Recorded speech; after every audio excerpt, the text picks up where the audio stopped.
stay inside the Paris Accord. It's a voluntary accord. It's a treaty that costs us nothing to be in it. It can cost us everything to come out of it. And that's because other countries that remain signatories of the Paris Accord, and I'm talking about the UN Climate Agreement, those countries can make it costly for us through tariffs, trade penalties, and taxes for our goods to come out of our country into other trade zones. They can make that more expensive. Our farmers don't need that, our manufacturers don't need it, and certainly our economy back home doesn't need it. So why absorb the risk?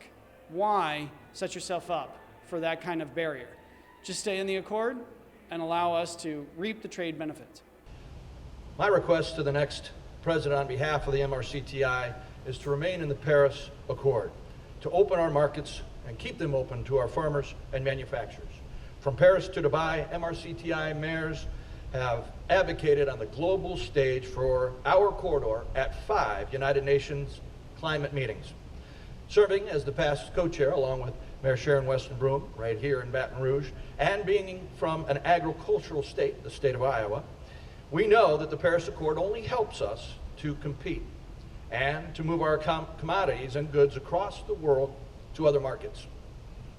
Article 6 of the Accord might be interpreted to establish tariffs for goods coming from non-signatory countries, placing our farmers and manufacturers at a potential disadvantage if not in the Accord. Some of our farmers and commodity groups have spent the last 30+ years building markets overseas. We can't afford to make any policy decisions that will jeopardize the $164 billion in agricultural commodities the Mississippi River makes possible every year. So please, stay on the Accord. Thank you.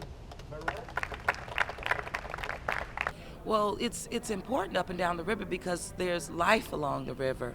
And not only that, that life fuels the economy of this country and, of course, of our cities, but most importantly, of the country. The United States of America has lived. We've been the lifeline for our country. And so to sustain the pathways and to sustain the growth along the Mississippi, our economy, it's critical.